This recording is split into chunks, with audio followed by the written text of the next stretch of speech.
திருத்தூதர் பணிகள் 23ஆம் அதிகாரம். பவுலை ஏற்றிச் செல்ல விலங்குகளையும் பார்த்து வையுங்கள். அவரை ஆளுநர் பெலிக்ஸிடம் பாதுகாப்பாக கொண்டு சேர்க்க வேண்டும் என்றார். அவர் பெலிக்ஸுக்கு பின்வருமாறு ஒரு கடிதத்தையும் எழுதினார். மாண்புமிகு ஆளுநர் பெலிக்ஸு அவர்களுக்கு கிலவதியு இலிசியாவின் வாழ்த்துக்கள். யூதர்கள் இம்மனிதரை பிடித்து கொள்ளவிருந்த நேரத்தில் இவர் ஒரு உரோமை குடிமகன் என்பதை அறிந்து படை வீரர்களுடன் சென்று இவரை நான் விடுவித்தேன். அவர்கள் இவர் மேல் குற்றம் சாட்ட காரணம் என்ன என்று அறிந்து கொள்ள நான் இவரை தலைமை சங்கத்துக்கு கூட்டிச் சென்றேன். அவர்களுடைய திருச்சட்டம் சார்ந்த கருத்து வேறுபாடுகளின் காரணமாகத்தான் இவர் குற்றம் சாட்டப்பட்டிருக்கிறார். சாவுக்கோ சிறை தண்டனைக்கோ உரிய குற்றம் எதையும் இவரிடத்தில் நான் காணவில்லை. இவருக்கு எதிராக யூதர்கள் கிளர்ச்சி செய்திருக்கிறார்கள் என்னும் செய்தி எனக்கு தெரிவிக்கப்பட்டவுடனே இவரை உம்மிடம் அனுப்பி வைக்கிறேன். இவருக்கு எதிராக குற்றம் சாட்டியோர் கூற வேண்டியவற்றை உம்முன் வந்து கூறவும் கட்டளையிட்டுள்ளேன்.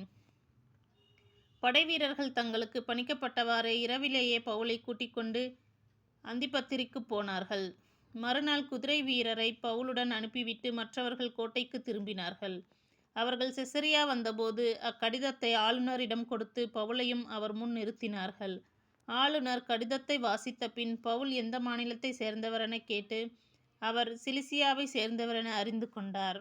பின்பு உன்னை குற்றம் சாட்டுபவர்கள் இங்கு வந்து சேர்ந்ததும் நான் உன் வழக்கை கேட்பேன் என்று கூறி ஏரோதின் மாளிகையில் அவரை காவலில் வைக்குமாறு ஆணை பிறப்பித்தார். 24ஆம் அதிகாரம். பவுலுக்கு எதிரான வழக்கு.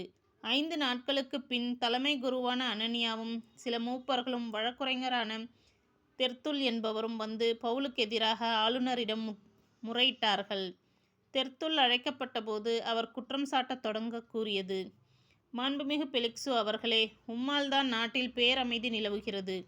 உம் தொல்லை நோக்கால்தான் இந்நாடு எல்லா இடங்களிலும் எல்லா துறைகளிலும் வளர்ச்சியடைந்து வருகிறது. இதனை நாங்கள் மிக்க நன்றியுணர்வோடு ஏற்றுக்கொள்கிறோம்.